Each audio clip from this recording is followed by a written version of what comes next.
여러분, 재림은 무엇이라고 생각하시나요? 사도행전 1장 11절을 보면 너희 가운데 하늘로 올라오신 이 예수는 하늘로 가심을 본 그대로 오시리라 라고 말씀하고 계십니다. 이처럼 예수님께서는 이 땅에 다시 오신다고 하십니다. 그때 예수님이 다시 오실 때는 그냥 오시는 게 아니라 바로 신부를 찾으러 오시는 것입니다.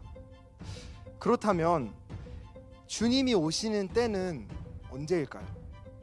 마태복음 24장 36절에서 39절을 보면 그러나 그날과 그때는 아무도 모르나니 하늘의 천사들도 아들도 모르고 오직 아버지만 아시느니라. 노아의 때와 같이 인자의 임함도 그러하리라. 홍수전에 노아가 방주에 들어가던 날까지 사람들이 먹고 마시고 장가들고 시집가고 있으면서 홍수가 나서 저희를 다 멸하기까지 깨닫지 못하였으니 인자의 임함도 이와 같으리라. 이와 같이 장가들고 시집가고 일을 하면서 일상생활 가운데 우리 주님이 오신다고 말씀하고 계십니다. 그래서 우리도 44절의 말씀인 이러므로 너희도 예비하고 있으라 생각지 않은 때에 인자가 오리라 처럼 주님의 오심을 예비하고 있어야 합니다. 그렇다면 주님의 오심을 어떻게 예비해야 할까요? 성경에는 분명히 신부의 자격을 말하고 있습니다.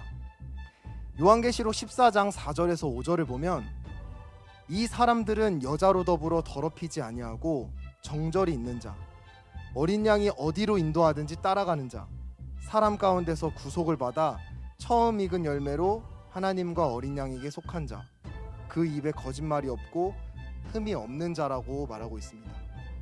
이를 한마디로 말하면 주님을 인격적으로 사랑하는 사람입니다. 우리가 진짜 주님을 사랑한다면 세상으로 더럽힘 받지 않고 주님의 인도하심에 순종할 수밖에 없습니다. 하지만 마귀사단 귀신 역사는 끊임없이 우리를 주님의 사랑을 망각하게 하고 주님을 사랑하지 못하게 합니다. 또한 마귀는 그 처음 익은 열매라고 하는 처음 사랑을 빼앗습니다. 여러분, 여러분의 처음 사랑, 주님을 처음 만나셨을 때 어떠셨나요? 저는 2010년 50일 작정기도 첫 시간 때 예수님을 만났었습니다. 그때 예수님을 처음 만났을 때 정말 그 죄인된 저의 모습을 보고 그리고 이런 더러운 죄인을 사랑하셔서 십자가에 못 박혀 죽으신 그 사랑이 너무너무 감사했었습니다. 그게 너무너무 감사해서 그 2시간의 기도가 정말 10분처럼 지나갔었습니다. 그리고 그 기쁨을 느끼면서 다윗이 왜 법궤를 들고 이스라엘로 돌아왔을 때 너무 기뻐서 춤을 췄었던 이유를 느낄 수 있었습니다. 저 역시도 예수님을 만난 그 사실 하나가 너무너무 기뻐서 제가 막 춤을 추고 싶었었던 그런 생각이 들었던 시간들이었습니다. 그런데 지금의 제 모습을 보면 그 구원의 기쁨, 기도의 기쁨, 그 전도의 기쁨, 그런 것들이 너무너무 많이 사라진 저의 모습을 보고 있습니다.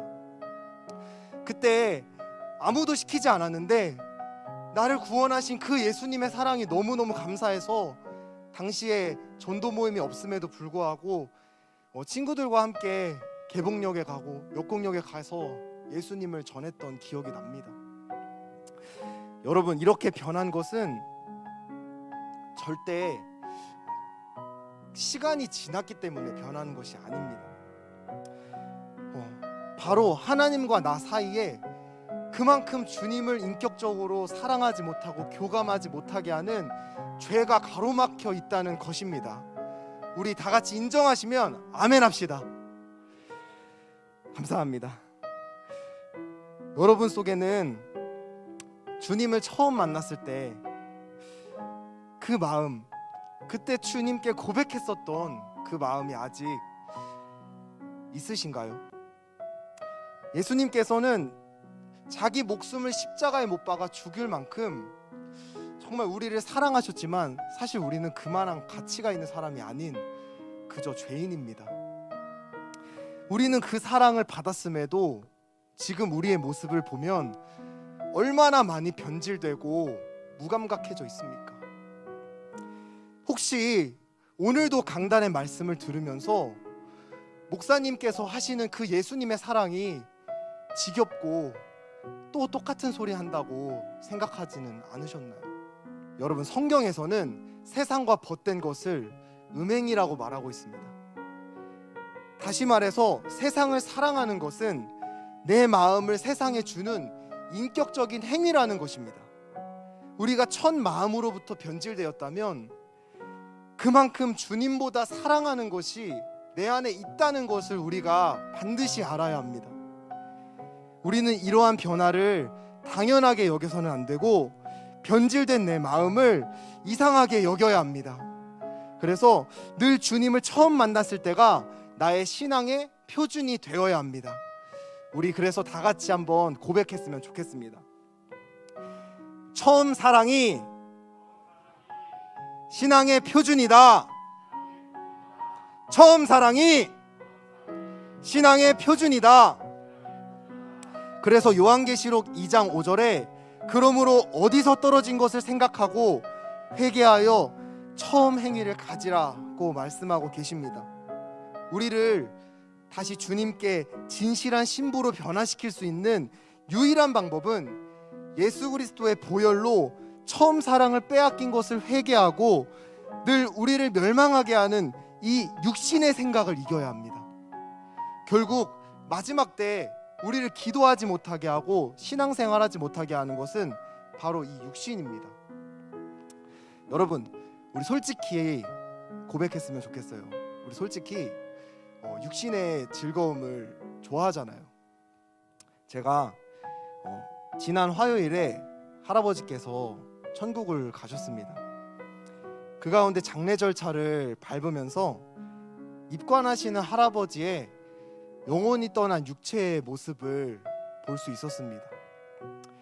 그 육신은 아무리 울어도 아무리 불러봐도 대답할 수 없는 그저 고기 덩어리 같았습니다. 그리고 오늘 새벽에 그 육신은 한숨에 재가 되는 것을 제가 보았습니다. 저는 그 모습을 보면서 다시 한 번 더 진짜 나는 내 영혼이고 죽음 이후에는 저렇게 옷을 벗듯 육신의 몸을 떠나는구나 라는 생각을 했었습니다. 사랑하는 대학 청년의 여러분, 우리 진짜 나인 내 영혼을 위해 삽시다. 우리 진짜 내 영혼을 사랑하셔서 십자가에 못 박혀 죽으신 그 예수님을 사랑합시다. 우리 주님께서도 이렇게 육신의 소욕에 넘어지는 우리를 아시기 때문에 주님이 이렇게 말씀하셨습니다. 갈라디아서 5장 16절에 너희는 성령을 쫓아 행하라 그리하면 육체의 욕심을 이루지 아니하리라 라고 말씀하고 있습니다. 마지막으로 데살로니가전서 5장 4절에서 5절을 보면 형제들아 너희는 어두움에 있지 아니하매 그날이 도적같이 너희에게 임하지 못하리니 너희는 다 빛의 아들이요 낮의 아들이라 우리가 밤이나 어두움에 속하지 아니하나니 라고 말씀하고 있습니다. 빛이신 예수 그리스도 안에 속할 때 우리에게 있어 주님의 오심은 더 이상 도적 같은 것이 아닙니다. 우리 모두 예수 피로 회개하고 성령 충만한 빛의 자녀가 되어 주님의 오심을 사모하는 진실한 신부가 되기를 주님의 이름으로 축복합니다.